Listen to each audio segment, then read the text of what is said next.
I've been sort of freelance for probably 6 or 7 years now. I realised that for me, being on my own at home was only occasionally useful, and the prospect of that being every day, as it is for a lot of people who work for themselves, was very, very daunting. And so I looked around and Indycube came up. Productive, people getting on with their own things, but there's a sense of community and a sense of camaraderie as well. We've moved around a lot for my partner's work.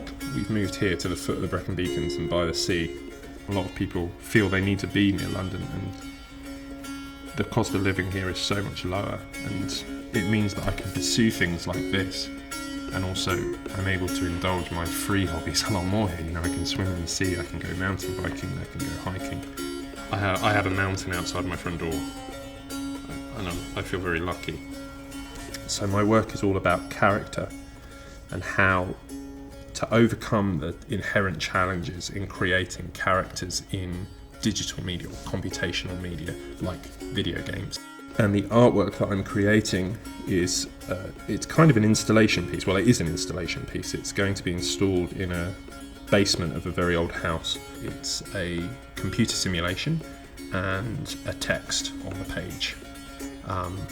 And together and in different ways, they tell the story of a woman called Anne Latch. One day she finds this crack in the wall of her kitchen.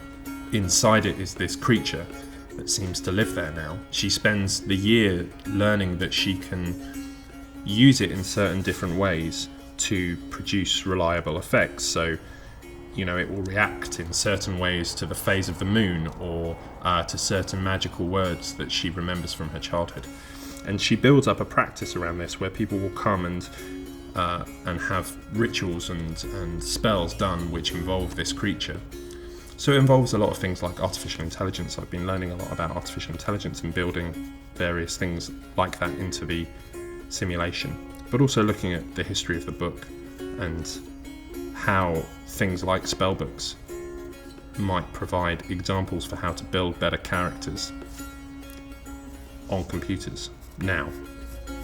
So I'm looking at applying the techniques of creating quality virtual environments to creating quality virtual characters. So saying, can we think of a character as an environment, as a space which you can manipulate and traverse and get to know? And a lot of the rituals require you to essentially treat it as a landscape, to treat it as something which can be harvested, which can be used. But obviously it's also a character, it's a sentient character which I hope you feel sorry for, or you feel empathy for. And when you look at video games, very often the best characters are definitely the environments, and the characters, that the actual beings, the agents that inhabit that environment are not very good. They tend to be all subservient to the environment itself. If you look at what people are really talking about when they're describing characters that they like, it's a character with which they can relate, which stimulates their imagination. And I use the word resonance to sort of group all those qualities that they're really talking about, because what it comes down to is how well does this match with my imagination? How much does it provoke my imagination?